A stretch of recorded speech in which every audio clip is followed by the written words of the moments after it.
প্রচার করছেন কম দিনে যেন গোটা পৃথিবীর বিভিন্ন প্রান্তরে জায়গায় জায়গায় গিয়া ইসলামের দাওয়াত গিয়া পৌঁছিছে আমার মনে হয় না এইভাবে একজন পণ্ডিত, এইভাবে একজন ধর্মগুরু, এইভাবে একজন মহান নেতা আর পৃথিবীতে কোনোদিন আসবে না। সুবহানাল্লাহ। যেন এই বার্তা দিছেন এই একজন খ্রিস্টান ধর্মের মানুষ। খ্রিস্টান ধর্মের মানুষে আমার ধারণা বড় বড় জ্ঞানী পণ্ডিত যারা আছেন এরা আমরা ইসলাম ধর্মের মহান নেতা যিনি মুহাম্মদ সাল্লাল্লাহু আলাইহি ওয়াসাল্লামের জীবনী এরা পড়ার কথা। যারা জ্ঞানী ব্যক্তি, যারা জ্ঞান অর্জন করছে এরা অবশ্যই এগুলা পড়ে, বড় বড় বইগুলা পড়ে, বড় বড় ম্যাগাজিনগুলা তারা পড়ার কারণ কিটা, যত বেশি মানুষের জীবনে পড়িব তত বেশি মানুষের জ্ঞান বাড়িব, অনেক অজানা জিনিস মানুষের জানা হইব। তাই এরা বিশেষ করিয়া পড়ে, আমরা পড়ি না। গতিকে আমরা দুর্বলতা, এরা পড়িয়ে একটা অনুভব করছে যে এর মতো ব্যক্তি, জ্ঞানী ব্যক্তি আর পৃথিবীর জগতে আর আসা সম্ভব নয়। কম দিনে বর্তমান সময়ে সোশ্যাল মিডিয়া নেটওয়ার্ক এত উন্নত, কোনো খবর ছড়িয়া বিশ্বের মধ্যে পড়তে খুবই কম সময় লাগে, কিন্তু আল্লাহর রসুলের জমানাত ইলা কোনো নেটওয়ার্ক আসলো নি পঞ্চায়েত জি না। তবুও আল্লাহর রসুলের এই মেহনত, আল্লাহর রসুলের এই দাওয়াত পৃথিবীর কোনায় কোনায় গিয়া পৌঁছে গেছে, বেশ দেরি হয়েছে না। তাই কিয়ামতের আগ পর্যন্ত আল্লাহর রসুলের গুণগান সিফত তারিফ করনেওয়ালা একগুলো থাকবা। আর যেদিন এইভাবে রসুল্লাহর সিফত তারিফ গুণগান গাওয়া করনেওয়ালা বন্ধ হয়ে যাবা তখন কিয়ামত হয়ে যাবে। আমরা সবই একদিন দুনিয়ার জমিন ছাড়িয়ে আমরা যাই মুগিয়া, কেউ রইমুনি পঞ্চায়, কেউ থাকতাম না, কেউ রইতাম না, আপনিও না আমিও না। কবরের গাড়াত, কবরের জিন্দগি যেটা বরজখর জিন্দগি হওয়া হয়, এটা খুব কঠিন জিন্দগি, বড় লম্বা জিন্দগি। আদম জাতির মধ্যে সব থেকে লম্বা কবরের জিন্দগি খেয়ে পাইছেন বা খেয়ে পাইবা ওইটা কিতাব লেখা। সর্বপ্রথম যে ইন্তেকাল হয়েছে এই নই লাগে আদমর ছেলে হাবিল, তাই সর্বপ্রথম কবরবাসী হয়েছ। সব থেকে কবরের লম্বা জিন্দগি তাই পাইছে। আর দুনিয়াটা কিয়ামত হইব ওই সময় সর্বশেষে যে বন্দা দুনিয়ার জমিন থেকে বিদায় হইয়া সব থেকে কম জিন্দগি পাইবা, কিতাব লেখছেন, বগবী কিতাব লেখছেন কতটুকু কম জিন্দগি পাইবা, হয়তরা এই 40,000 বৎসর কবর থাকবা, সব থেকে বেশি কবরের জিন্দগি পাইবা। কত লম্বা বুঝাইতে 40,000 বৎসর, 40 বছর না, 40,000 বৎসর সর্বশেষ সব থেকে ছোট্ট কবরের হায়াতর জিন্দগি দেন। এই 40,000 বৎসর পূর্ণ হওয়ার পরে ও আল্লাহ কিয়ামত শুরু করে দিবা। ওই সময় থেকে কিয়ামত আরম্ভ হয়েছে। এতে অনুমান করি আমরা চিন্তা লাগাই এক সময় যে কবরের হালত আমরা কত হাজার হাজার বৎসর থাকা লাগবে, কত হাজার বছর, লক্ষ বৎসর থাকা লাগতে পারে। এই দুনিয়া খেয়ে রলে চিরস্থায়ী নাই। তাফসীর ইবনে কাসীর লেখছেন আল হাকুমুত তাকাসুরার ব্যাখ্যাত লেখছেন। তো আগে দিয়ে আইতা পিছিয়ে জায়গা হইতো না, একবার তোরা কষ্ট দিলে আপনার করে আইও একবার তোরা সবে দুরূদ শরীফ পড়ো। আল্লাহুম্মা তোরা একবার আগে দিয়ে আল্লাহুম্মা সাল্লি আলা খরসারাকুয়া ঠিক রাখো ঈমান, দিন ইসলাম যেন ডুবে না। হে মুসলমান ঠিক রাখো ঈমান, দিন ইসলাম যেন ডুবে না। 5 ওয়াক্তের নামাজ গলারি মালাম, 5 ওয়াক্তের নামাজ গলারি মালা, দম থাকিতে যেন ছাড়িও না, দম থাকিতে যেন ছাড়িও না। হে মুসলমান ঠিক রাখো ঈমান, দিন ইসলাম যেন ডোবে না। বেনমাজি বেরোজাদার দোজখে তার ঠিকানা, বেনমাজি বেরোজাদার দোজখে তার ঠিকানা। নামাজ রোজা আদায় করলে যাইবাই রে মন বেশখানা, নামাজ রোজা আদায় করলে যাইবাই রে মন বেশখানা। হায় মুসলমান ঠিক রাখো ঈমান, দিন ইসলাম যেন ডোবে না। পাঁচ ওয়াক্তের নামাজ গলারি মালাম, পাঁচ ওয়াক্তের নামাজ গলারি মালা। দম তাকিতে যেন ছাড়িও না, দম তাকিতে যেন ছাড়িও না। এ দুনিয়ায় মিশা দান্দা তোমরা কখন কইরো না,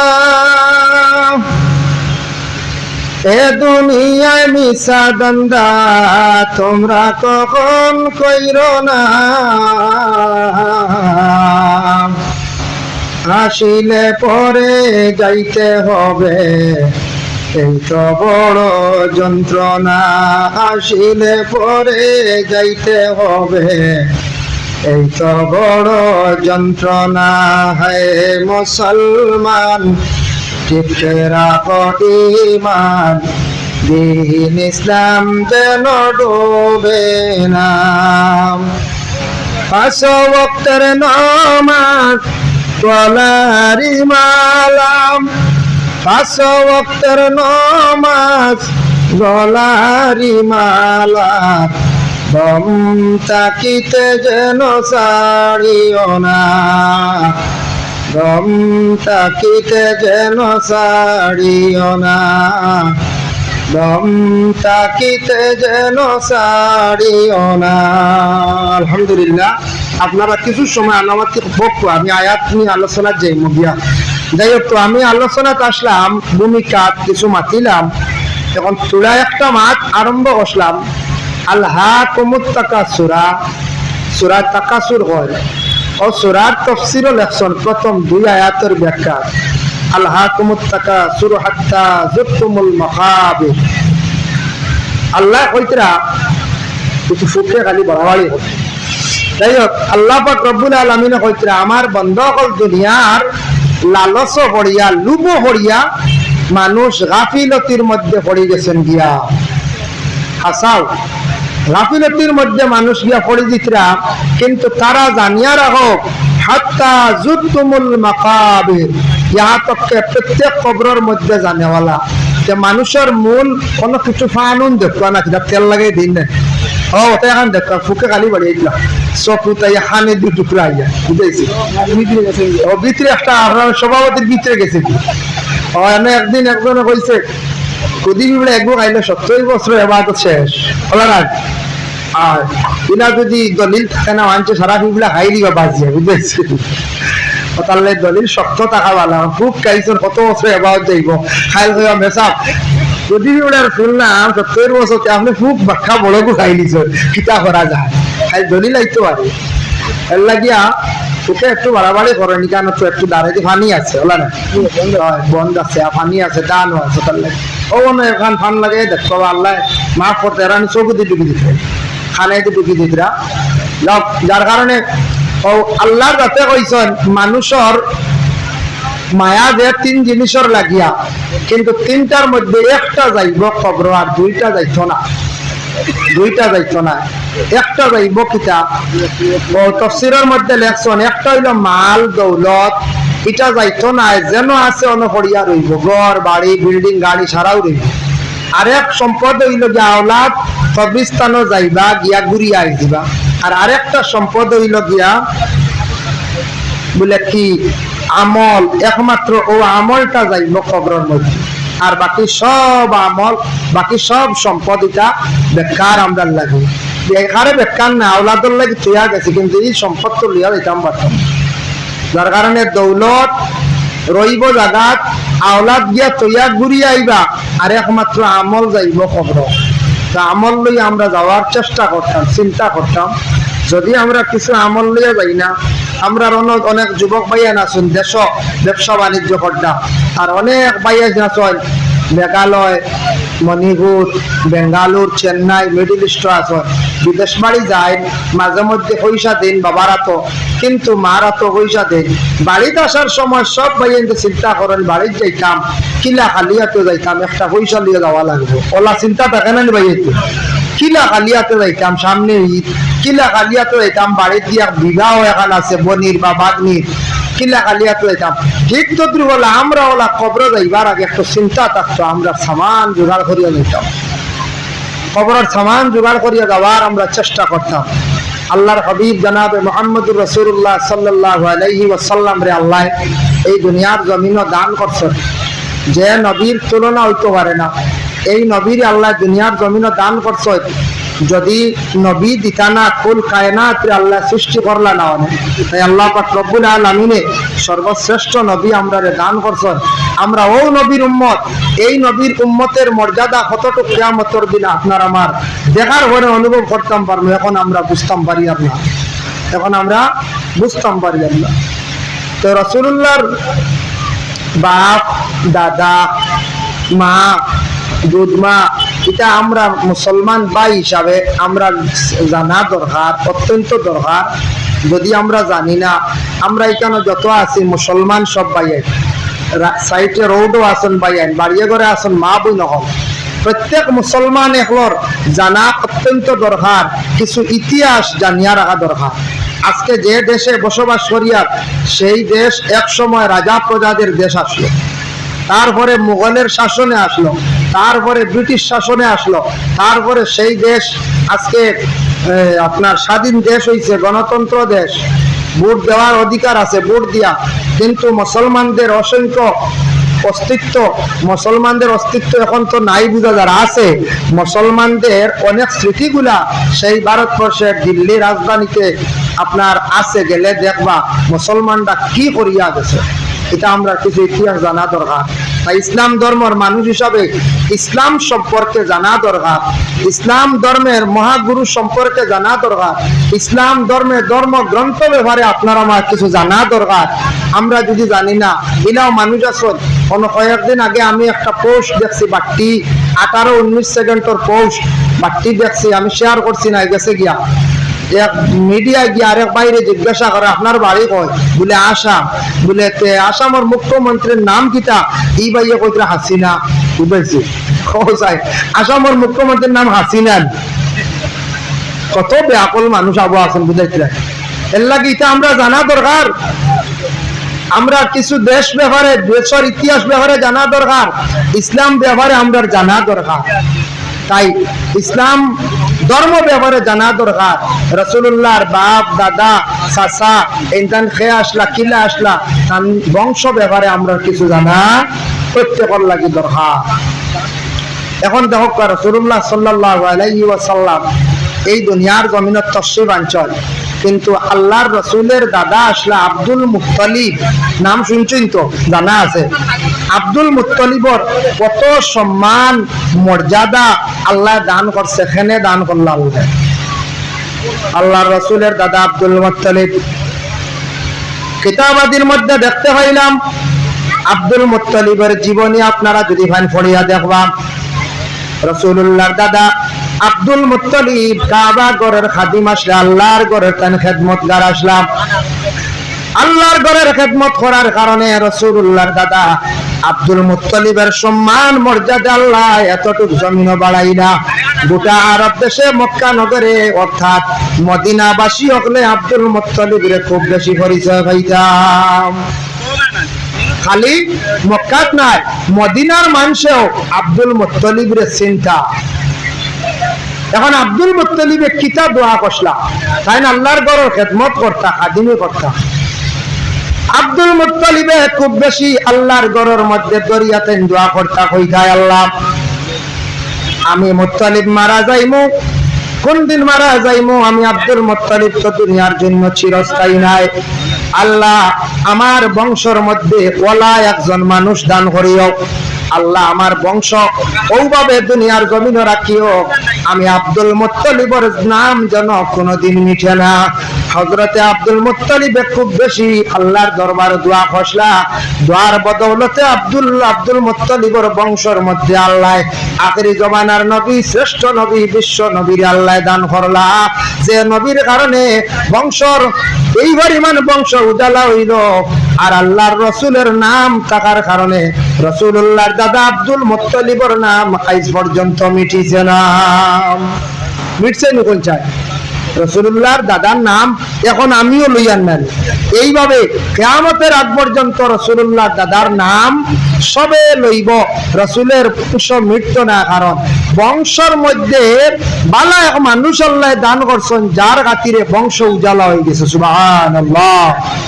এর জন্য দেখুন জানি বংশের মধ্যে কোনো সময় বালা এক আলিম যদি পয়দা হয়, বংশের মধ্যে হাওয়ালা হাফিজ যদি পয়দা হয়, জেনারেল যদি কোনো একজন ভালো শিক্ষিত মানুষ এলএলবি করনেওয়ালা, এলএলএম করনেওয়ালা, ভালো একজন ইঞ্জিনিয়ার, জেনারেল কোনো শিক্ষিত ভালো একজন বিচারক, ভালো এক মানুষ যদি কোনো বংশ থাকে, এই বংশর নাম বহুত দিন তাকে জলদি মিটে না, মিটেন যায়। যার কারণে আব্দুল মুত্তালিবর দোয়া বেশি কবুল হয়েছে আল্লাহর গড় গিয়া দোয়া করার কারণে। আল্লাহর গড় দরিয়া দোয়া করলা, খালি তার নাম গান মিটিত না, আল্লাহ আব্দুল মুত্তালিবর নাম গানটা আপনি মিটাইও না, যাতে মানুষে ইয়াদ রাখে, বলা আমার বংশ গানটা উজালা করিও। এমন বংশ উজালা হয়েছে নবীরে দান করার কারণে, কুরাইশ বংশর নাম আর মিটছে না, আর মিটত না। সুবহানাল্লাহ। রাসূলুল্লাহ নাম মানছে লর, দাদার নাম লর, বাবার নাম লর, সবর নাম সবে জানে, ক্ষমার বেশ হলে হয়তো জানেন না।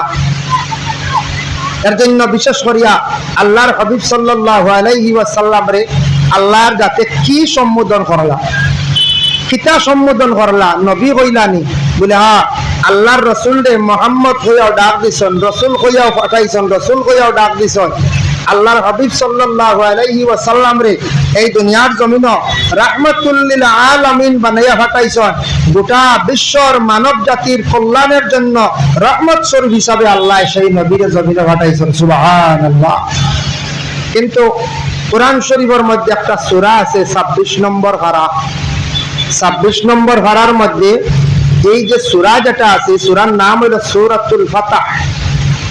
সূরা ফাতহ এমন এক সূরা, ইয়াসিনটা কি থোড়া বাট্টি, সূরা মুলকটা কি থোড়া লম্বা। এই সূরার ফজিলত আনছয় কোন মানুষে যদি দায়ম করিয়া এই সূরাটা যদি তিলাওয়াত করেন, উত্তম তরিকা হইল, বেহতর হইল জোহরের নামাজের ঘরে পড়া। যদি কোনো মানুষে দায়ম করিয়া পড়ে বরহক, কোনো সন্দেহ নাই আল্লাহর রাসূলে ফরমাইছেন এই মানুষে তার জিন্দেগির মধ্যে কোনো অভাব কি জিনিস বুঝতো না। সুবহানাল্লাহ। সূরা ফাতহ, ইন্না ফাতাহনা লাকা ফাতহাম মুবিনা, এই সূরাটা 26 নম্বর পারাত পাইবা। ইনশাআল্লাহ আমল করবা, জোহরের নামাজ পড়িয়া মসজিদ মা বোনগুলো বাড়িয়ে করে আমল করবা। সূরা ফাতহ তিলাওয়াত করলে আল্লাহ বেশিমা রিজক আতা করেন। এই মানুষের জীবনে কোনোদিন অভাব বুঝতো না, মানুষের কাছে হাত পাতানি লাগতো না। হোক করে একবার বড় করি সুবহানাল্লাহ। কত ফজিলত হই সূরাটা। এই সূরার 7 নম্বর আয়াত আল্লাহর রাসূলের শান শওকত নিয়ে আলোচনা। গোটা সূরার মধ্যে রাসূলুল্লাহর বেশি সিফত তারিফ গুলা বয়ান করে। আমি 1-2টা আয়াত নিয়ে আলোচনা করব। আল্লাহর যাতে জানাই ইন্না আরসালনাকা শাহিদান ওয়া মুবাশশিরান ওয়া নাযীরা, হে নবী নিশ্চয় আমি আপনারে শাহিদ বানাইয়া দুনিয়ার জমিনের মধ্যে পাঠাইছি। শাহিদের মানা তাফসীর ইবনে কাসিরের মধ্যে লেখছেন, এক মানা লেখছেন হক জাহির করনেওয়ালা নবী বানাইয়া আপনারে আমি জমিনে পাঠাইছি। 2 নম্বরে মানা লেখছেন শাহিদ সাক্ষী দেনেওয়ালা, কুল মখলুকাতের জন্য আমি আল্লাহর যাতে আপনারে নবী হিসাবে দুনিয়ার জমিনে পাঠাইছি। কুল মখলুকাতের জন্য শাহিদ বানাইয়া আপনারে জমিনে পাঠাইছি। কুল মখলুকাত খালি আমরার লাগি নাই, জিন্নাতর লাগি নাই, যা মখলুক আল্লাহ সৃষ্টি করছে সব মখলুকর লাগি শাহিদ, সবে সাক্ষী দিছেন এন শ্রেষ্ঠ নবী, শেষ নবী। আর নবীও কইছেন আমার উম্মত আর আমার উম্মতর বারা যারা হায়াওয়ানাত আল্লাহ সৃষ্টি করছে সবও আমার উম্মতর ফায়দার লাগি আল্লাহ সৃষ্টি করছে। তাই ও নবী আপনারে আমি এমন শাহিদ বানাইছি, সব মখলুকর শাহিদ বানাইয়া জমিনে ফাটাইছি। সুবহানাল্লাহ। 2 নম্বরে আবার আল্লাহ যাতে জানাই ওয়া মুবাশশিরাও ওয়া নাযীরা, হে নবী আপনি সুসংবাদকারী, সুসংবাদ দেনেওয়ালা নবী বানাইয়া আপনারে আমি বানাইয়া পাঠাইছি। সুসংবাদ শোনানেওয়ালা আমরার নবী সুসংবাদ দিছেন কিনা বলে হা দিছেন। জনাবে মুহাম্মদুর রাসূলুল্লাহ সাল্লাল্লাহু আলাইহি ওয়াসাল্লাম দেখো জান্নাতের সুসংবাদ দিছেন, হাউজে কাউসারের সুসংবাদ দিছেন, জান্নাতের মধ্যে নহরের সুসংবাদ দিছেন, জান্নাতুল ফিরদাউসের সুসংবাদ দিছেন। আল্লাহর রাসূল অসংখ্য সুসংবাদ দিয়া তার উম্মতগুলোরে জানাই আল্লাহর রাসূল গেলাম। রাসূলুল্লাহ কইছেন না আমরার নবীরে আল্লাহ হাউজে কাউসার দান করছে। হাউজে কাউসার কইতে মনে করি আর মনে হয় সাধারণ এক জিনিস। ইন্না আতাইনাকাল কাউসার, আল্লাহ আমরার নবীরে আতা করছেন কাউসার। কাউসার সম্পর্কে তাফসীর লেখছেন এমন এক পানি আল্লাহ দান করছেন যে পানিটা দুধটা কি আরো সাদা, যে পানিটা মধুরটা কি আরো মিঠা, এমন এক পানি বরফটা কি আরো ঠান্ডা। এই পানি খারে খাওয়ানি হইব কিয়ামতের দিন। যারা নবীরে নবী হিসাবে মানবা, নবীর অনুসরণ অনুকরণ করবা, যারা বিশেষ করিয়া নবীর জীবন আদর্শ মানিয়া, যারা বিশেষ করিয়া কিয়ামতের দিন প্রথম পর্যায়ে জান্নাত লাভ করবা। আল্লাহর রাসূলের হাদিস শরীফ আছে, মিশকাত শরীফে জিলদে সানির মধ্যে আছে, আল্লাহর রাসূল তার নিজ হাতে সে হাউজে কাউসারের পানিও পান করাইবা, মানুষে খাইবা। বড় হাউজ আছে, ছোট ছোট লুটা দেওয়া থাকবো, ডুল দেওয়া থাকবো, নিজ হাতে মানুষে হাউজে কাউসারের পানি খাইবা। কিয়ামতের দিন বাবা কোনো পানিও থাকতো না একমাত্র হাউজে কাউসারের পানি ছাড়া। রাসূলুল্লাহ ফরমান এই পানি যখন আমার উম্মত হলে একবার খাই নিবা, তারার আখিরাতের জিন্দেগীত কোনোদিন আর কোনো তৃষ্ণা লাগতো না। সুবহানাল্লাহ। আর তৃষ্ণা লাগতো না এমন পানি যে হাউজে কাউসারের পানি দুনিয়ার কোনো পানির লাগি সমতুল্য নাই। আবার আল্লাহর যাতে জানান ওয়া নাযীরা, আপনারে ডর দেখা নেওয়ালা নবী বানাইয়া আপনারে আমি পাঠাইলাম। ও নবী আপনার ডর দেখাইবা, কোন জিনিসের ডর? আলী মকলের ডর দেখাইন বলে কোন ডর? কোরআন পাকি কইতরা নমাজ না পড়লে আপনার লাগি জাহান্নাম, নমাজ পড়লে আপনি জান্নাত, কবরের আযাবের কথা তুলিয়া দরডা। তাই নবী তাফসীর লেখছেন কুফফারদের জন্য আপনি ডর দেখাইতা, কুফফার হকলর সামনে গিয়ে আপনি তুলিয়া ধরবা বলে ওয়া বন্ধা করলে তুমি তান এই নতুন দিন খান মানি লাও, এই তুমি তান ধর্মটা মানি লাও, তখন তুমি তান কঠিন দুজখর আগুন তাকি বাঁচি যাইবা। এর আল্লাহ ডর কইতে কত ধরনের ডর আছে, আছেন না না? কত ধরনের ডর আছে। আমরা দেখুন জানি কোন সময় বাচ্চান্তরেও ডর দেখাই না। বাচ্চান্তে খান্দিতরা হইলাম শিয়াল আই গেছে, বাঘ আই গেছে, তা কই না ডর দেখায়।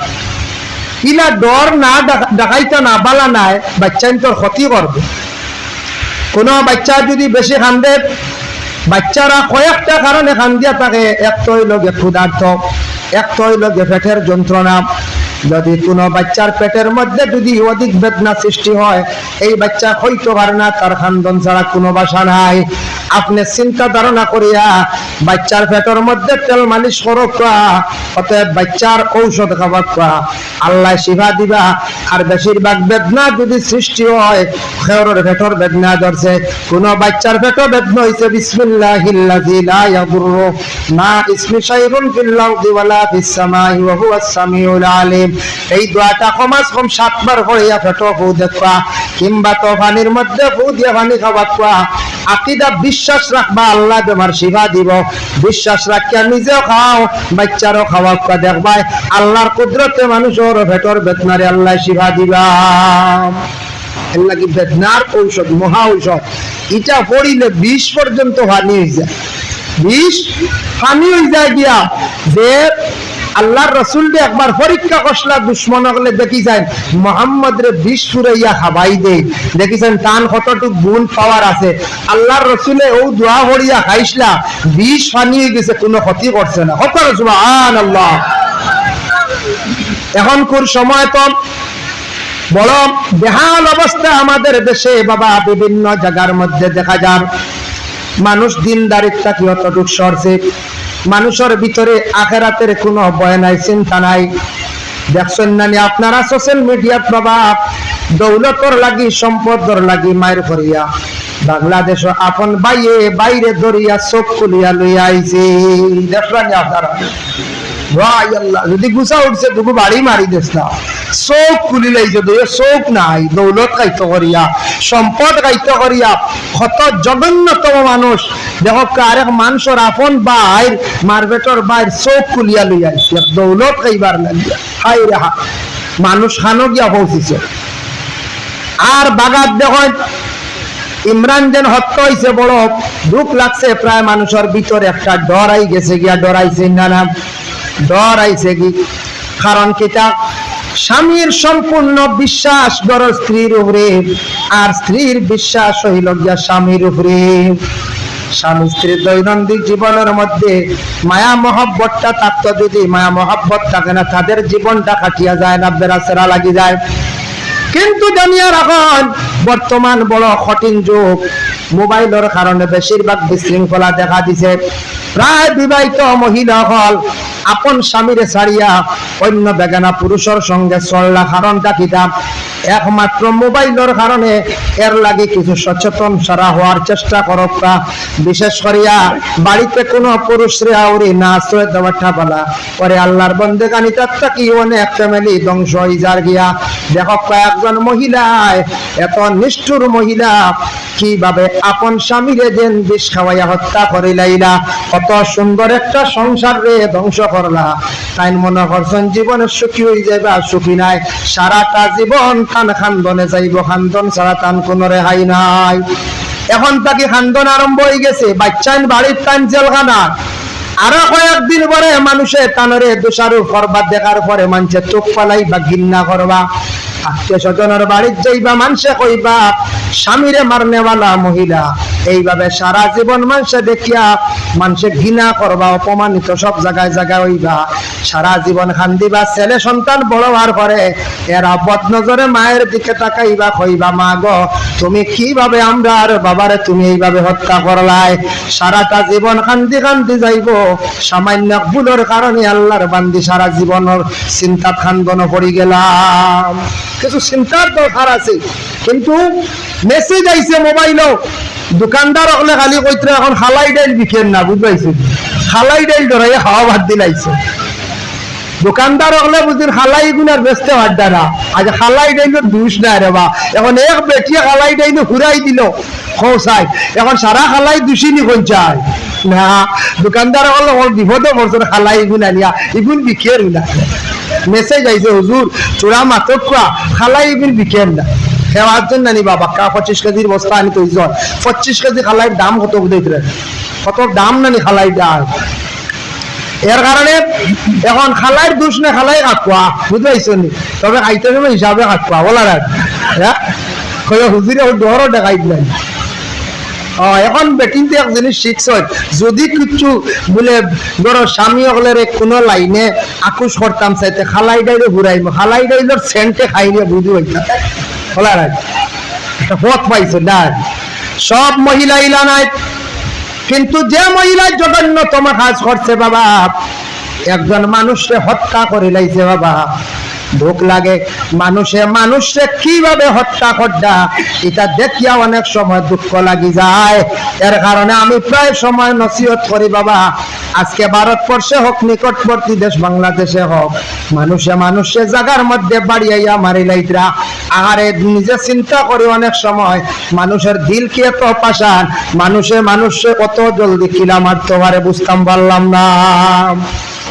মারটা না সোশ্যাল মিডিয়া দেখা যায় না নি, হাই খিলা মানুষের উপর অত্যাচার চালায়। কিলো মানুষের উপর আক্রমণ করে। একটা ছোট্ট নাকি ছোট্ট প্রাণী আমরার দেশে মাঝে মধ্যে অ্যাক্সিডেন্ট হয়, অ্যাক্সিডেন্ট হওয়ার পরে আমরার তো খাম দুইটা, 1 নম্বর ড্রাইভার ভাইলে মারিয়া ছাড়ানি, আর 2 নম্বর গাড়ি ভাঙ্গা হলা না। ড্রাইভার ডে মানলাম, ড্রাইভার যদি পাই না গাড়ি শেষ, অ্যাক্সিডেন্ট করতো কি ড্রাইভার। কিছু আমরা দুই আছে রাস্তার ধারো গরু ছাগল দিগরা দেই না দা, এটা অবৈধ। রাস্তার পাশে গ্রামের পঞ্চায়েতর রোড ছাগল দিগরা দি রাখছেন, বাইকালা যার বেড়া খাইয়া পড়ে, এখন সারা দুষ কিতা বাইকালা আনি। ছাগল আপনার দিগরা দেওয়ার জায়গা নাইনি, গরু দিগরা দিতে আপনার ক্ষেত, ছাগল দিগরা দিতে আপনার জায়গা, এটা সরকারি রোড, এটা সব যাওয়ার অধিকার আছে। ইগুদ গরু ছাগল দিগরা দিতে অধিকার নাই, আইনত আপনি দোষী। আমরা গরু ছাগল দিগরা দিলাম, অনেক সময় অটো গাড়ি বাইক বেশিরভাগ বাড়ি খাই অ্যাক্সিডেন্ট হয়। ন্যাশনাল রোডের মধ্যে আপনি সেই বেসলতে একটা দাগ দেওয়া আছে, হাঁটিয়া গেলে দাগর বাইরা যাইতাম, সাইকেল চালাইতা দাগর বাইরা চালাইতা। আর আপনি 3 চাকার গাড়ি 4 চাকার গাড়ি আপনি গাইডলাইনও দেখবা আপনি চালাইতরা, তখন আপনি দাগর ভিতরে চালাকা, আর হাঁটিয়া যাওয়ার বেলা আপনি দাগর বাইরে আপনি চলতা। সাইকেল চালাইতরা, এখানোর কোনো ইন্স্যুরেন্স নাই, এখানোর কোনো কাগজ নাই, যার কারণে বিশেষ করে আপনার লিগেল চলক বা গাড়িওয়ালার দোষীবার জলদি প্রয়োজন নাই। গাড়িওয়ালায় ফাটতে দেখছি, আমারও ড্রাইভারে গাড়ি চালায়, আমিও চালানি জানি, আপনার তোর দোয়ায় ফাটতে দেখছি ড্রাইভারে কোনো সময় একটা বেঙ্গর উপরেও দেখছে, সাফার উপরেও গাড়ির চাকা তুলে না।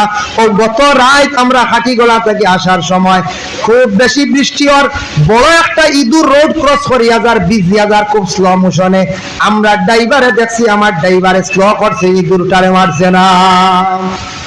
ও গতকালকে রাত্রে ঘটনা, বদরপুর থেকে আইয়া খুব বৃষ্টি আর কইছে না নদীকে, আমরা ও সাইডে একটু কম হয়েছে, আমি দেখছি একলা বাড়ি ফুয়ামারা ছায়ালে কম, এই সাইডে খুব বেশি হয়েছে, যার কারণে ইঁদুর কারে মারছে না, রাস্তার মধ্যে ব্রেক মারিয়া বাঁচাইছে ড্রাইভার দে।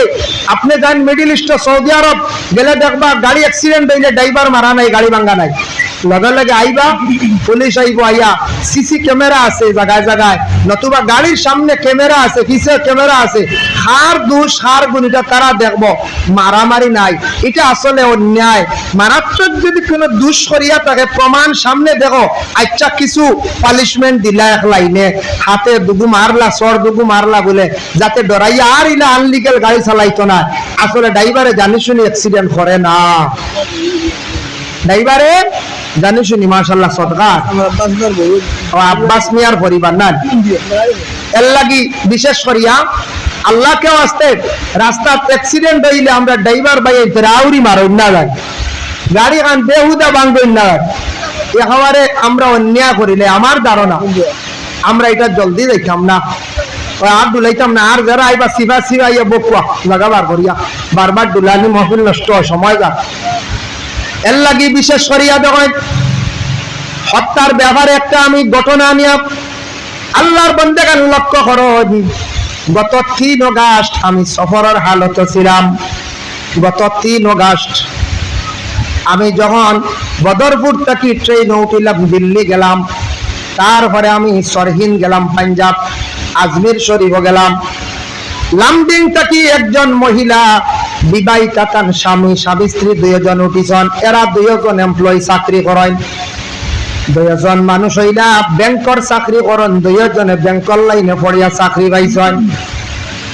স্বামী স্ত্রী 2 জন দেখলাম, 2 জনের মধ্যে তো মায়া মহব্বত দেখলাম, একজনে আর জনে বড় হাসি ফুর্তি আনন্দ করতাম। হঠাৎ দেখছি এই ভদ্র মহিলায় ছোট্ট একটা ব্যাগ থাকি চুড়ই পাখি একটা ফাঁকির বাচ্চারে বাইরে করিয়া ও ফাঁকির বাচ্চাটারে তাই খাওয়াইতাম। হিন্দু মহিলা, হিন্দু সনাতন ধর্মের একজন মহিলা ব্যাগটা কি বাচ্চাটা বাইর করিয়া খাওয়াইতাম। আমরা জিজ্ঞাসা করলাম, বলে সিস্টার এই ফাঁকিটা কই পাইলা, কোন ধরনের ফাঁকি, কেমনে পাইলা? এই ফাঁকিটা আমার বাড়িতে আসলো, হঠাৎ দেখছি ফাঁকির কোনো খেও নাই, ফাঁকির মাও নাই বাবাও নাই, আমি লালন পালন করিয়া এখন আমি দিল্লি যাইতে লাগে কিছুদিনের জন্য, তাই আমার ফাঁকিটারে খেয়ে চাইবো, আমি ফাঁকিটারে লগে লইয়া যাই। আর একজন ভদ্র মহিলায় ট্রেনে বসিয়া দেখলাম ছোট্ট একটা ফাঁকিরে লালন পালন করতা। হয়তরা যেদিন পাখিটা বড়ই যাইব, পাখিটার ডানা ফুটি যাইব, উড়াল দিয়ে যাইব গিয়া, তখন আমিও দোয়া পাইব, আমার ফায়দা হইব। একজন মহিলা একটা ছোট্ট ফাঁকিরে কতটুক সুন্দর লালন পালন করলা। আর আমরা কিছু জঘন্যতম মানুষ আছেন যেটা মানুষকে হত্যা করতে কোনো দ্বিধাবোধ করেন না। আমি নিজে দেখছি বা একটা ফাঁকিরে লালন পালন করলে একজন মহিলায়, যে মহিলা বুঝছে এটা একটা প্রাণী, সৃষ্টিকর্তা স্রষ্টার দান করা, এটারে আমি লালন পালন যদি করি, এটার তাকে আমি ফায়দামন্দ হইমু, ওটার আশীর্বাদে আমি আগ্রহী যাইমু। তাই ছোট্ট একটা প্রাণীরে যদি কেউ মায়া যদি করে, তাহলে মানুষ বহুত ফায়দামন্দ হয়। যার কারণে বিশেষ করিয়া হত্যা করা যেটা আছে বড় মারাত্মক। আমরা অনেক সময় ডর দেখাই, অনেক সময় ভয় দেখাই। রাসূলুল্লাহ সাল্লাল্লাহু আলাইহি ওয়াসাল্লাম কত বড় সায়েন্টিস্ট, কত বড় বিজ্ঞান আসলা। আজ থেকে ১৫০০ বছর আগে রাসূলুল্লাহ ঘোষণা দিয়া গেছেন, তুমি তাই মানুষরে গুম তাকি জাগাইতে সময় দমক দিয়া জোরে ধাক্কা দিয়ে তুলিও না, এটার তাকি বাচ্চাইন্তর ব্রেইন এফেক্ট হয়, বাচ্চাইন্তর আউরি ভয় দেখাইও না, ডর দেখাইও না, ব্রেইন এফেক্ট হয়, এটার তাকি ক্ষতি করবো, বাচ্চা পড়াশোনা হইতো না, ব্রেইন বেমার থাকবো, ব্রেইনে বালা কোনো কাজ করতো না। এখন বর্তমান সময়ে বড় বড় বিজ্ঞানীরা, বড় বড় ডাক্তাররা গবেষণা করিয়া দেখছেন যে বাচ্চাইন্তরে দমক দিলে ক্ষতি আছে, বাচ্চাইন্তর ব্রেইন এফেক্ট হয়। ইহা তককে বড় মানুষের গুম থাকি জাগাইতে ইলা তুমি তাই দমক দিও না। বিশ্ব নবী জানাইয়া দিছেন, ঘোষণা দিয়া গেছেন, ছোট ছোট বাচ্চাইন্তরে বড় মানুষের গুম থাকি জাগাইতে মাথা হাত দিও, ফার মধ্যে মলিয়া আস্তে আস্তে ডাক দিয়ে মানুষের গুম থাকি তুলিও। সুবহানাল্লাহ। নবীজি আনো ১৫০০ বছর আগে ঘোষণা দিয়া গেছেন, আর আজকে দেখকা বিজ্ঞানীরা এটা রিচার্জ করিয়া পাইছেন, এটা বর্তমানে জায়গায় জায়গায় পৌঁছাইতে জানাইয়া দিতরা। যার কারণে ও নাজিরা ডরানেওয়ালা নবী বানাইয়া আমি আপনারে পাঠাইছি, ডর দেখানেওয়ালা নবী বানাইয়া আমি আপনারে পাঠাইছি। আবার আল্লাহর কাছে জানাই, লিতুমিনু বিল্লাহি ওয়া রাসূলিহি, হে আমার বান্দারা তুমি তান সেই আল্লাহর উপরে ঈমান আনো, অতএব সেই রাসূলের উপরে তুমি তান ঈমান আনো। লিতুমিনু বিল্লাহ ওয়া রাসূলিহি, আল্লাহ এবং আল্লাহর রাসূলের উপরে ঈমান আনো। ওয়া তুআজ্জিরুহু, আর আমার নবীর সঙ্গে তুমি তান তাজিম তাকরীম রাখিও, আমার নবীরে তুমি তান কি করিও, সম্মান করিও। ওয়া তুআজ্জিরুহু ওয়া তুআক্কিরুহু, আর আমার নবীর লাগি তুমি তান কি করিও, আদব রাখিও। নবীর লাগি তুমি তান আদব রাখিও। দেখো নবীর লাগি তাজিম তাকরীম রাখতাম, নবীরে সম্মান করতাম, আল্লাহ তাই খুব নিজে হইয়া দিতাম। এর জন্য বিশেষ করিয়া কোনো মানুষের যদি কোনোদিন নবীর সিফত তারিফ শুনিয়া যদি দিলের মধ্যে এই আসর পয়দা হয় না, আমদার নবীরে যদি সম্মান করে না, নবীরে যদি তাজিম করে না, জানিয়া রাখো নবীর কোনো কমি হইতো নাই। আল্লাহর রাসূলের রওজা মুবারকর দ্বারক গিয়া দেখো, আল্লাহর রাসূলের জিয়ারত 1 মিনিটও বন্ধ নাই, আল্লাহর রাসূলকে সম্মান দেওয়া 1 মিনিট বন্ধ নাই। আমরা 2-4 জনে যদি নবীরে সম্মান দেই না, সালাম দেই না, তাজিম করি না, নবীজির কোনো কমি হইতো নাই।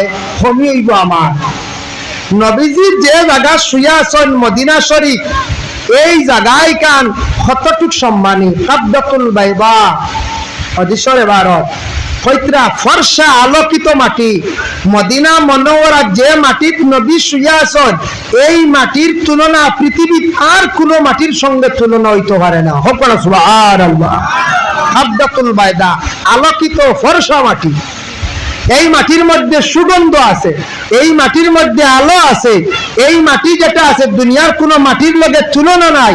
এই মাটিতে আল্লাহর রাসূল শুয়া আছেন। ভাইলা এক 2 নম্বরে আল্লাহর রাসূল যে স্থানে শুয়া আছেন, এই জায়গার নাম কোয়া হইছে কলবুল আরদ।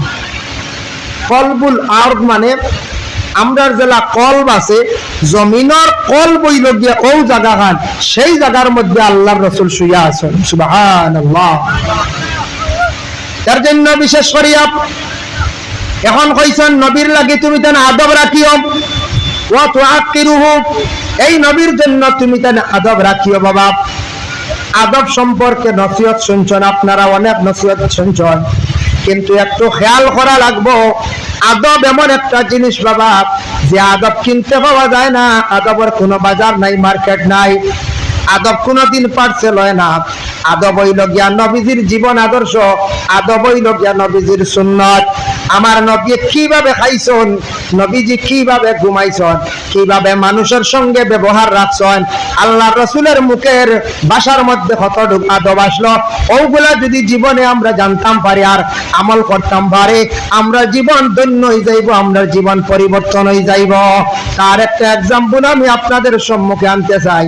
আল্লাহ রসুল প্রথম ইসলামের দাওয়াত পেয়ে যখন গেলা তাইফের জমিন, তাইফের জমিনে যাওয়ার পরে কিছু সংখ্যক মানুষরা আল্লাহর রাসূল নিয়া বিভিন্ন বাত কমেন্ট করলা, হাসি ঠাট্টা করেন।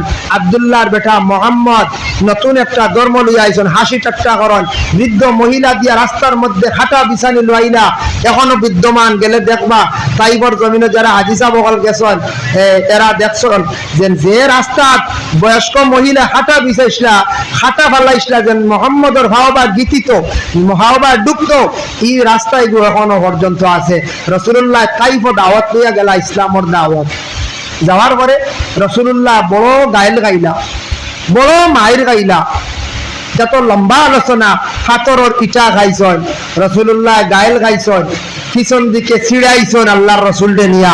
আব্দুল্লাহর বেটা পাগল মোহাম্মদ আইছে, আফতার কথা কইয়া গালি দিছেন, রাইন হইয়া গালি দিছেন। এরপরে আল্লাহর রাসূলের সাথীরা কইলা, ইয়া রাসূলুল্লাহ আপনি অত ধৈর্য ধারণ করেন কিলা, অত গালি, অত অপমানিত, আপনি কিলা একটাবার গুড়িয়া তারারে কঠোর কথা কইলা না? যেটা মাত আছে না, আমরা কোনো সময় হই মানে অমুকের অত গাইল গালিয়ে ফিরিয়া কথা কইছে না। এটা হইল যে সবর, ধৈর্য। সবর না করলে, ধৈর্য না করলে সফল হওয়া যায় না, কোনো কাজে সফল হয় না। যেমন আল্লাহ রাসূল ঘোষণা দেন, আস-সাবরু নিসফুল ঈমান, সবর হইল ঈমানের অর্ধেক অঙ্গ। আল্লাহর রাসূলের সাথীরা জানাইলা, ও আমার সাথীরা তুমি গান শোনো, আজকে যদি আমি ধৈর্য ধরি না, আজকে যদি আমি সবর করি না, তারা আমারে গালিয়ার, তারা আমারে মারের, তারা আমারে ভাতর দিটার, তারা আমারে অনেক সিড়া বাদানায়। কিন্তু আমি মুহাম্মদুর রাসূলুল্লাহ যদি ধৈর্য ধারণ করতাম পারি না, তাহলে সবর করি না, আমি ইসলামের দাওয়াত কিভাবে পৌঁছাইব? আল্লাহর রাসূলের এইভাবে মুখের ভাষা আসলো, এইভাবে নবীজির ব্যবহার আসলো, তাই অনেক বিধর্মী মানুষরা নবীজির মুখের ভাষা শুনিয়া, ব্যবহার দেখিয়া ইসলামরে গ্রহণ করি লাইলা। সুবহানাল্লাহ।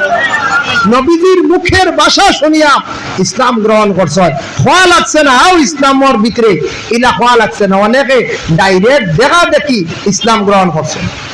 আমাদের ভারতবর্ষের খাজা গরিবে নওয়াজ মুঈনুদ্দিন আজমিরি রহমতুল্লাহি তাআলা আলাইহি সর্বপ্রথম তাইন পাঞ্জাব বর্ডার হইয়া, পাকিস্তান থেকে পাঞ্জাব বর্ডার হইয়া সর্বপ্রথমে পাঞ্জাবে অবস্থান করলা।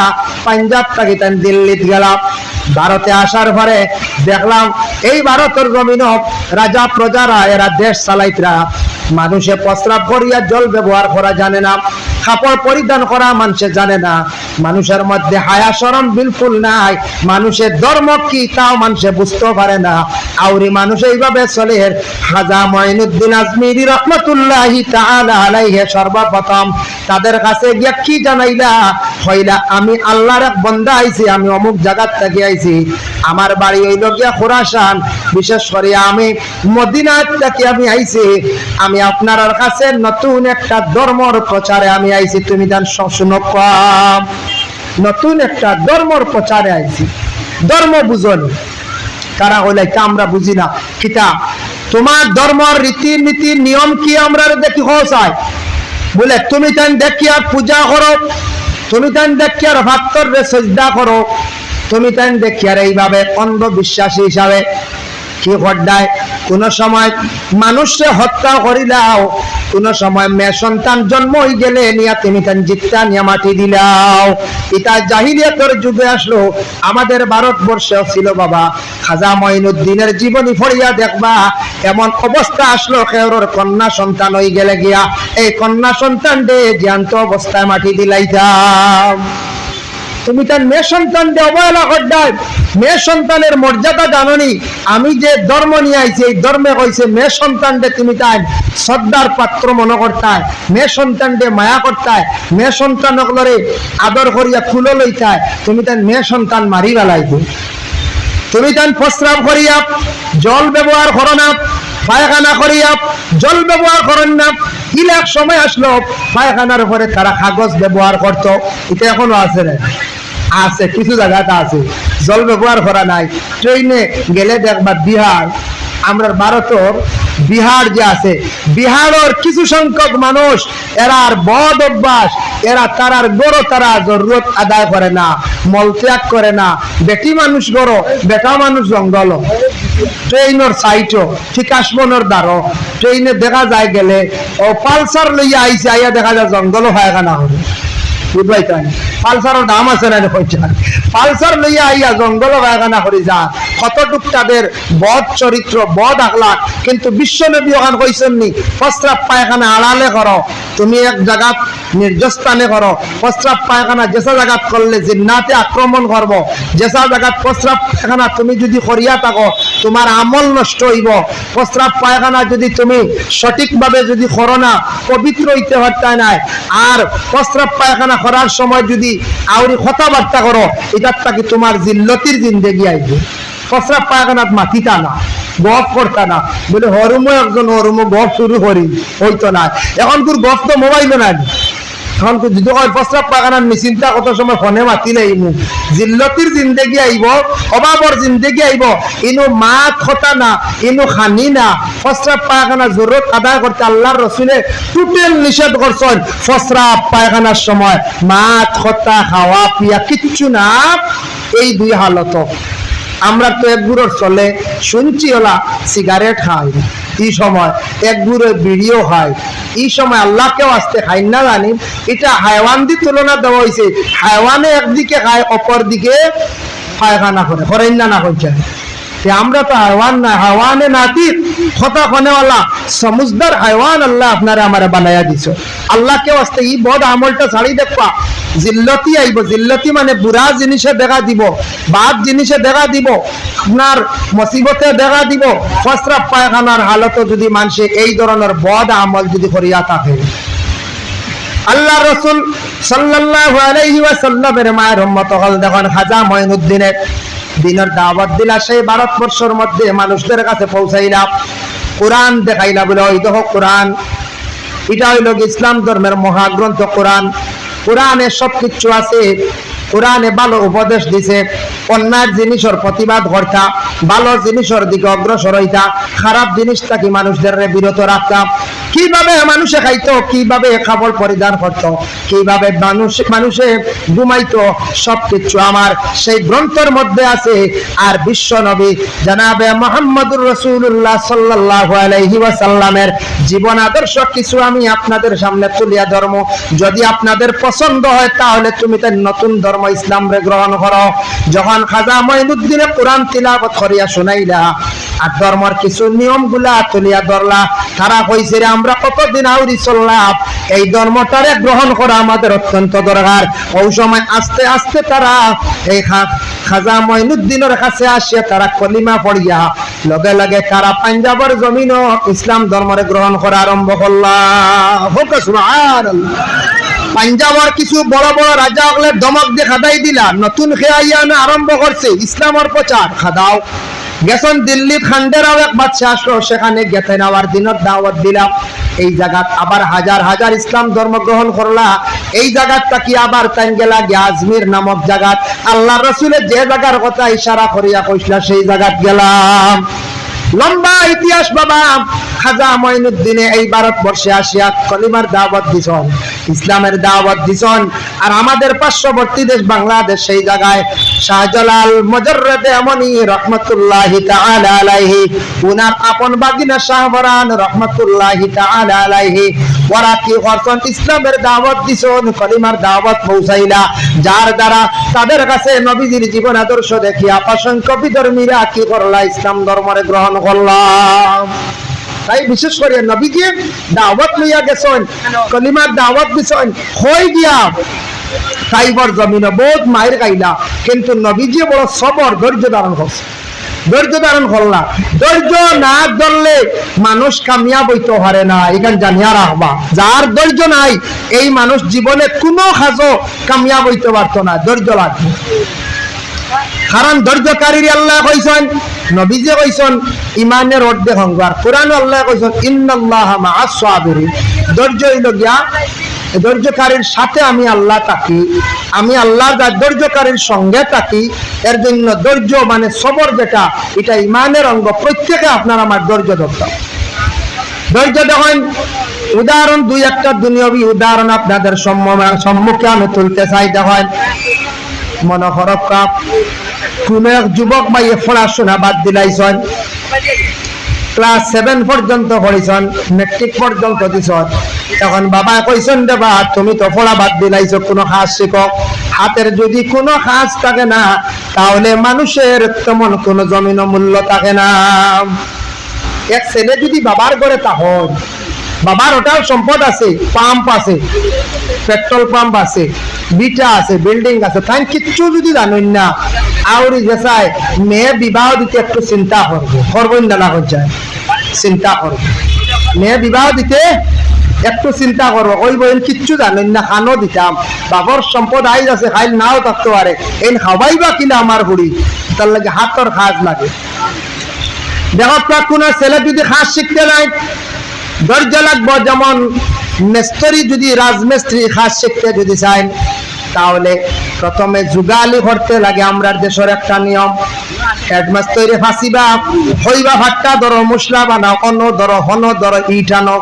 এই সময় যদি আমার পাইয়ে যদি ধৈর্য ধরে না, 6 মাস 1 বছর 2 বছর পর্যন্ত যদি ধৈর্য ধারণ করতে পারে না, সবর করে না, কোনোদিন ভাই জলদি মিস্ত্রি হইতে পারত না। এবার ভাই যদি ভালোই আই যদি কিওর ভাট্টা ধরাইটা বুড়া লাগে আর মিস্ত্রি হইতে পারবানি কোন চাই না। এখন মেকানিক্স হইতে হইলে আর মেকানিক্সর ডাল দেওয়া লাগবো, লাগবো না লাগবো।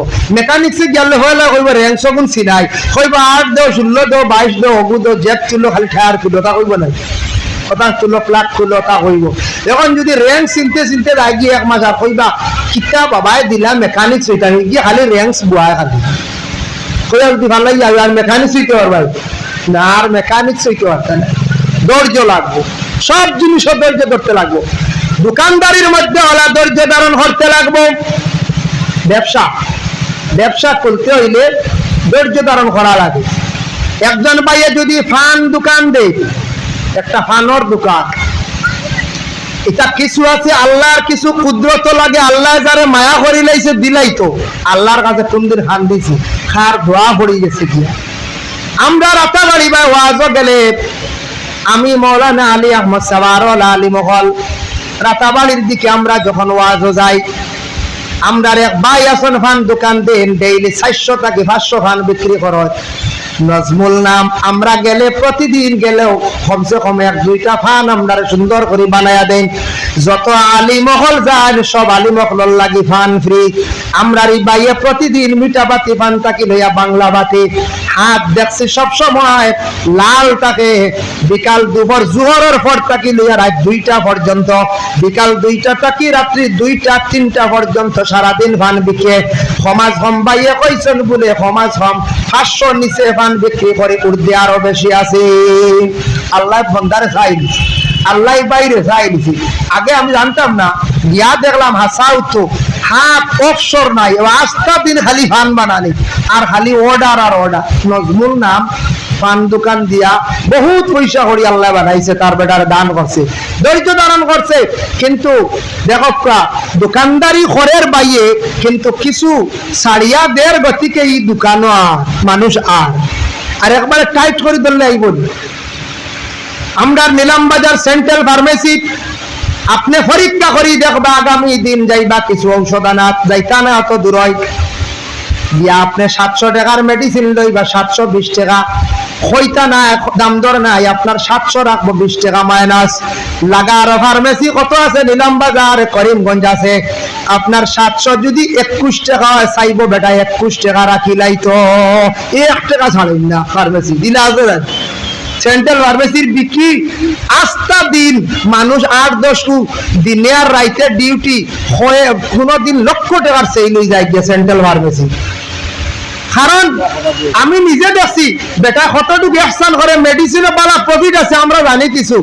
কার্টন হিসাবে আনলে মেটাবল 1 কার্টন আনলে ফ্রিও মিলে দুইটা বহুত আমরা জানা আছে যাও। তবে আমরা ভাই তেওলা টাইট করি ধরিয়া বই ও যদি 755 হয় তো 55 ভাস দেওয়াও লাগবো, আরো 5 টাকার চকলেট দিয়ে 60 ফুরাই দিই। সেন্ট্রালের বিক্রি হবে না কেন বেটা? 20 শাড়ি দে, 30 শাড়ি দে, 15 শাড়ি দে, 10 শাড়ি দে, দেড়িয়াই তো শাড়ি দে, দেড়িয়া শাড়ি দে। কিছু দোকানদারি করতে হইলে বাইরে মাঝে মধ্যে কিছু যদি আপনি কনসিডার করেন আপনার দোকান উন্নত হয়ে যাইব গিয়া ভাই। যার কারণে বিশেষ করিয়া দয়া করিয়া আল্লাহকে ওয়াস্তে ব্যবসা বাণিজ্যের মধ্যে আপনি যদি কামিয়াব হইতা চান, ব্যবসা বাণিজ্যের মধ্যে যদি কামিয়াব হইতা চায় জীবনে আপনি ধৈর্য ধারণ করতে লাগবো, নতুবা না। যুবক ভাইয়ান সচেতন হন, খেয়াল করক্কা দোকানদারি যারা করার খেয়াল আছে, দোকানদারি করতে সময় পাইরে এম করিয়া দোকানদারি করিও। দোকানে কোনোদিন আড্ডা বসাইও না, দোকানও কোনোদিন খেড় গুলা খেলাইও না, আপনার দোকানদারের কোনোদিন উন্নত হইতো না। দোকানদারি করতে আপনি বারে ক্যারেম বোর্ড খেলাইতরা, এক কাস্টমার আইয়া দেখবো মাজন নাই, কইব এই দোকানের মাজন কই, আর একজনে কইব ও খেলাত কান খেলাতে কইতরা 1 মিনিট বক আইছি। ও বেটা যেন 1 মিনিট বইয়া আই ফান লিয়া গেছে, আর একদিন আর আইতো না, কইব ই দোকানে কিতা করতা, এই বেটা হন গাছর তো লাগে খালি খেড়ে গেলায় ও শেষ ফান একদম মায়না চুইস। বুঝাইছো? দোকানদারি করতে খেয়ে কি রে দোকানদারি লাগলা দেখা যায় ভিতরে চায়ের মাথায় এখানে লুড্ডু শুরু করিচ্ছ। বুঝাইছেন? তোমার দোকানদারি কি লাগবাইব? বালা মানুষে দেখি আর আইতো না, আর একদিন ভান খাওয়ার, আর একদিন কিচ্ছু নেওয়াতে আইতো না, কইব এই দোকানের লুড্ডু চলে রে, দা খেয়েই চলে, আর এক ধরো আইতো না। শেষ দোকানদারি করতে হইলে খেয়ে না, দোকানও আড্ডা না, বড় গান বাজনা এটা বাজাই না পারে। ও আমি গত আজমির যাওয়ার সময় দিল্লি নিজামুদ্দিন সিনাইয়া দিয়ে আপনারা গিয়া দেখবা, দিল্লি নিজামুদ্দিন রোজার ঢুকতে হাতর ডাইনে না লাগাতার 3-4টা হোটেল আছে, তন্দুরের রুটি, আপনার ছাগলের মাংস, মহিষের মাংস দিয়া খুব ভালো হোটেল কিন্তু চলে। ওলা মুরব্বী মানুষ কেশব একদারে কোরআন শরীফ সামনে ক্যাশ, বেটা তিলাওয়াত করে পয়সা লয়, ও আল্লাহর কালাম তিলাওয়াত করার বইয়া বেটার বিক্রি হইতো না, রুজি হইতো না, আমরা হইতো বড় বড় ট্যাপ লাগাইয়া বুয়া ওই ফটো যায়। এর লাগি বাইরে দয়া করিয়া সব জিনিসের ধৈর্য লাগে ভাইয়া। দোকানদারি করবা জানিয়া রাখিও, ব্যবসা বাণিজ্য করতে খেয়াল আছে যারা বিশেষ করিয়া দোকান দেয়, দোকানদারি করতে সময় আউরি উচ্চ সুরে গান বাজাইও না, গান বাজনার কারণে ফরিস্ত গলা শুননা। দোকানদারি করবা বাইরে এই সময় তুমি কি করিও না, আউরি খেলা খোলা করিও না, দোকানও বেশি আড্ডা ভাতিও না। সাইবস্তর মানুষ তোমার দোকানও কোনোদিন আর আসতো না, একবার আসিয়া গেলে আর একবার আসার চেষ্টা করতো না। এটা কিছু টেকনিক খেলাইতে লাগে, এটা জিনিসে আমরা ক্ষতি করে, আমরা মাইনাস পয়েন্ট দেখায়। যার কারণে ব্যবসা বাণিজ্য করই হক হালাল হিসাবে করই, আল্লাহর উপরে তাওয়াক্কুল রাখই, বিকি শিখি এমনি হইব, মানুষ এমনি আইবা, বইয়া পড়ো, অবসর সময় পড়ো, আর টাইম টেবিলে দোকান খোলা বন্ধ ঠিক রাখিও। বলে আজ খুললাম যে সকাল 10টা, খাইল 2টা, পরশুদিন 3টা, আজকে একদিন 11টা, মানছে এখানের কোনো টাইম টেবিল ঠিক নাই, এখানে গিয়ে হওয়া যায় না, হমুক জায়গায় যাই গিয়ে এখান প্রত্যেক দিন সকালে 7টায় খুলে আর রাত 10টায় বন্ধ হয়, এখানে আর মিস নাই হলো এই বাকি সারা মানুষ। লস হয়ে না চাই, লস হইব যে আউরি দোকান খুলিয়া আউরি খুলে না আউরি বন্ধ করবে। বুঝাইছেন? ও কইবা বলে আজ বন্ধ করে দিতাম গে, খাওয়া টোয়া আছে নৌকা দৌড়ে, একদিন মানছে খাইতা নাই, নৌকা দৌড়ে গেছ নাই, বাক্কা বাড়ি খাই দিবা। এর জন্য আল্লাহ কেউ আসতে সব জিনিসের মধ্যে ধৈর্য ধারণ করতে লাগবো বাবা। ধৈর্য ধারণ আমার নবী সবর করছেন। ও আল্লাহর হাবিব সাল্লাল্লাহু আলাইহি ওয়াসাল্লামের মায়ের উম্মত হন। নবী যে দিন প্রচার করতে কত কষ্ট করলাম, মায়ের খাইলা গাইল খাইলা, আমরা ওই নবীর দিন পাইলাম, দিনটা টিকাইতে গিয়া এই দিনের জন্য আমরাও কিছু মেহনত করতাম, কষ্ট করতাম। আমরা নবীর দিনের লাগি কতটুক করিয়া দিনের খেদমত হইল, মসজিদে যাও কিছু খেদমত করো, মাদ্রাসায় যাও কিছু খেদমত করো, মাদ্রাসার প্রতি একটু লক্ষ্য করো, মসজিদে মাঝে মধ্যে সময় দাও, খেদমত করো। মসজিদে যদি বেসরি খেদমত করো আল্লাহ এ সম্মান মর্যাদা বাড়াইবা, মাদ্রাসায় খেদমত করো নবীজির মন রুহানি খান আপনার উপরে খুশ হইব। দিন ইসলামের খেদমত নিয়োজিত হইছ, আপনি মরার পরে মানুষে খুব বেশি আফসোস করবা। আবার আল্লাহ ঘোষণা করেন ওয়া তুসাব্বিহুহু বুকরাতাও ওয়া আসীলা। আল্লাহ পাক রব্বুল আলামিন তান বান্দাদের জানাই দেন, ও আমার বান্দাগণ তুমি তান সকাল এবং বিকাল আমি আল্লাহর তাসবিহ জপ, সকাল বিকাল তাসবিহ জপ, তুমি তান সকাল আর বিকাল। আল্লাহ সকাল বিকাল কইলা মাঝখানো আর না নি, মাঝখানো আপনার ওসিয়ত আন্দাজা, কিন্তু সবটা কি অবসর হইলা মানুষ সকালে, আর সবটা কি অবসর মানুষ বিকালে। ওলা না যায় সকালে 9টা বাড়ি গেছেন, বাড়িতে কি আপ বিকাল বেলা গড়ের মধ্যে 8টায় আই গেছেন বা সন্ধ্যা 6টায় আই গেছেন। দিনের বেলা যার যারি ব্যস্ততা কাজ কামে অফিসিয়াল ডিউটি আপনার আছে, কিন্তু বিকাল বেলা আসার পরে আপনি অবসর আল্লাহর তাসবিহ জপ করা, আল্লাহর কোন জিকির করক করা, কোরআন শরীফ তিলাওয়াত করক করা। সকালে ফজরের পরে অবসর আল্লাহর জিকির কোরআন তিলাওয়াত করক করা, তাসবিহ জপ করা। সকালে আর বিকালে যদি মানুষের যদি দাইম করিয়া তাসবিহ জপিলায়, তাহলে জানিয়া রাখবা আল্লাহর খাস এক নির্দেশ মানা হয়ে গেল। আল্লাহরে যারা খুশি এবং রাজি করে লইব, দুনিয়ার জমিনও কোনো অভাব কি জিনিস বুঝতো নাই, দুনিয়ার তার কোনো কষ্ট হইতো নাই, ইহা তককে তার আখিরাতেরও সামান জোগাড় করিয়া যাইব গিয়া। এল্লাগি আল্লাহ কইছিল ওয়াতুসাব্বিহুহু বুকরাতাও ওয়া আসীলা, তুমি তান সকাল বিকাল আমার তাসবিহ জপরে বন্ধ হল। সকাল বিকাল মানুষ অবসর তাহন, সকাল বিকাল মানুষ খুব বেশি অবসর তাহন, যার জন্য সকালে বিকালে আল্লাহর জিকিরের মধ্যে মগ্নতা হকা, অলস্যতারে দূর করকা। শরীরে যে আলসি আছে কিছু দূর না করলে মানুষ কামিয়াব হইতে পারতো না। অলস্যতার কারণে মানুষের জীবন বরবাদ হয়ে যায়, ধ্বংস হয়ে যায় গিয়া, মানুষ একবারে নষ্ট হয়ে যায় গিয়া। অলস্যতা করলে বিজনেস নষ্ট হইব, অলস্যতা করলে আপনার চাকরি করার লাগে চাকরিও নষ্ট হইব। সব জিনিস অলস্যতা করলে হবে না। আপনার অলস্যতা আছে, কিন্তু জিন্দগির মধ্যে অলস্যতারে দূর করকা, মেহনত করকা। যুবক ভাইয়ান জিন্দগির মধ্যে মেহনত করকা, ধৈর্যশীল হকা, দেখবা সব জিনিসের মধ্যে কামিয়াব। কিছু কিছু মেয়েরা বিবাহ হওয়ার পরে স্বামীর বাড়িতে যাওয়ার পরে ধৈর্য হারাইয়া স্বামীর বাড়ি ছাড়িয়া বাবার বাড়িতে আসয়। মহিলা হলে খেয়াল করতে লাগবো, যাদের বিবাহ হয়ে গেছে বা বিবাহ যাদের হইছে না, প্রথমে ধৈর্যশীল হওয়া লাগবো। কারণ বাবার বাড়ি থেকে স্বামীর বাড়ি গেলা, যাওয়ার পরে দেখলা হয়তো স্বামীর মন খান খুব বেশি কর্কট মন, কোন স্বামীর মিজাজ গরম, কোন শ্বশুরের মিজাজটা অতি গরম, কোন হয়তো স্ত্রীর বড় শাশুড়ির মেজাজটা গরম। 2 থেকে 3 জন 4 জন বেশি গরম থাকতা নাই, হয়তো 4 জনের মধ্যে 3 জনের মধ্যে 2 জন বা 1 জনের মিজাজ গরম থাকবো। এই সময় মহিলা ধৈর্য ধারণ করিয়া 2-3টা বছর যদি স্বামীর বাড়ি খাটাই দেয়, তাহলে এই মহিলার স্বামীর বাড়ি আর কোনো বেড়া লাগতো না, কষ্ট হইতো না। ও পয়লা যদি ধৈর্য হারা হয়ে যায়, তে আর কেউ রাখবো নি চায়, আর রাখতো না। ও প্রথমে কয়েকদিন ধৈর্য ধরতে লাগবো।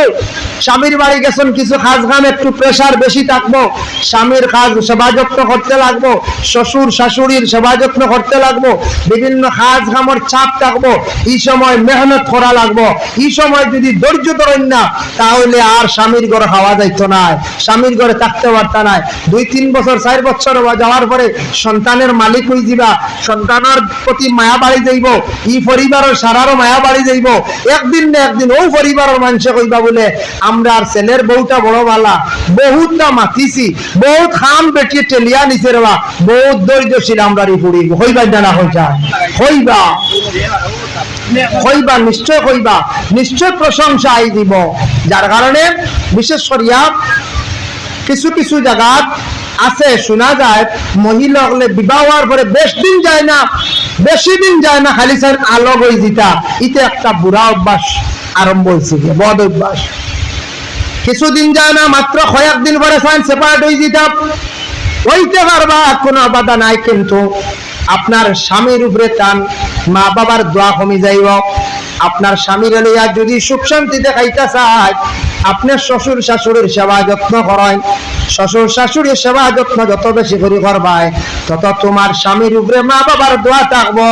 আর মা বাবার যদি দোয়া ওলাদে লইতে পারে, বাকি জীবন তোমার সুখের জীবন হইব, কোনো অসুবিধা নাই। বড় বেহাল অবস্থা বর্তমান যুগে। সোশ্যাল মিডিয়াত বিভিন্ন সময় দেখা যায়, আর কিছু বাবা হলে ভিক্ষা খড্ডা, কিছু মা হল বৃদ্ধাশ্রমে, যে মা বাবা এত কষ্ট করিয়া আওলাদ রে ভালিনা লালন পালন করলা বড় করলা, আজকে ও বাবা দেখা যায় রাস্তার মধ্যে হাঁটিয়া ভিক্ষা করডা, ছেলে 2 জন টাকা সত্ত্বেও ভিক্ষা করডা। বাবা জানিয়া রাখবাই না ফরমান আওলাদ হলে বাবারে খাওয়াইত্র না চাইত্রা না, আল্লাহ তাদের বদলাই দুনিয়ার জমিনের মধ্যে একদিন লইবা। দুনিয়ার জমিনে বদলাই হইব। 2 বাবা 2 আওলাদ থাকতে বাবাই দেখা যায় ভিক্ষা করডা, কোন সময় ইলা পাওয়া যায়।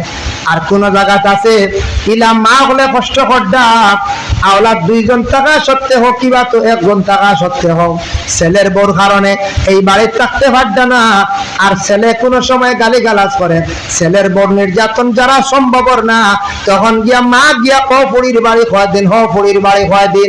এইভাবে মহিলার কান্দি কান্দি জীবন খান্তা যার পরে নিষ্ঠুর আওলাদ রে জানিয়া রাখো, তুমি আওলাদ বালিত্রা তুমি একটু অনুভব করো তোমার মায়ে কত দুঃখ তোমারে কষ্ট করিয়া ভালিছ, এর বদলাই আল্লাহ দুনিয়ার জমিনও একদিন লইবা।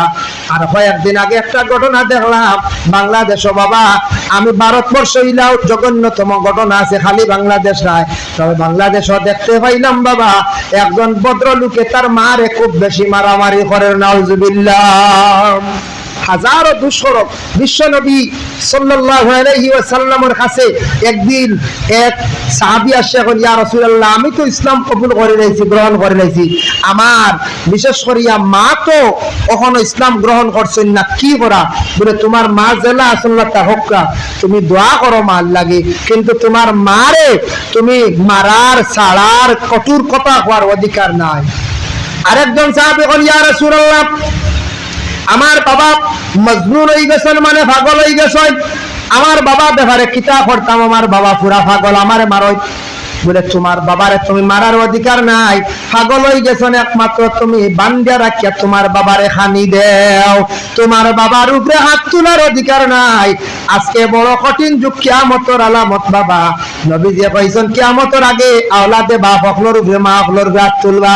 এখন দেখা যায় অনেক জায়গাতে আওলাদ হকলে মা বাবার উপরে আক্রমণ করডা মাড্ডা হায় রে হায়, যার কারণে বিশ্ব নবী কইছেন তোমার মারার অধিকার নাই, তোমার মা বাপরে বান্দিয়া রাখিয়া তুমি খাওয়াও, ঔষধ দরকার লাগলে ঔষধ করো, যেটা হেফাজত করা লাগে করো, কিন্তু তোমার মারে বাবারে তোমার মারার অধিকার নাই। নবীজি কইছেন, তাই নবীজির হুকুম যদি আমরা মানি না, আল্লাহর হুকুম যদি মানি না, তে আমি দিন মানলাম নি, কই যায় দিন মানা হইল নি? বলে না, দিন মানা হইছে না। যার জন্য বিশেষ করে আল্লাহর বান্দাগান জানাবে মুহাম্মদুর রাসূলুল্লাহ সাল্লাল্লাহু আলাইহি ওয়াসাল্লাম এই নবীর আগমনের সময়, এই নবীর তশরিফ আনার সময় ফেরেশতা হলে খুশি করছেন, শয়তানে খুব বেশি খান্দা কুটা করছে, কারণ শয়তানের ক্ষতি হয়ে গেছে গিয়া। এই যে বিশ্ব নবীর জন্ম দিবসের ঈদে মিলাদুন নবী মাহফিল আয়োজন করছেন, ছেলেরা বড় মেহনত করিয়া আপনারা সহযোগিতা করছেন বাবা। এই ধরনের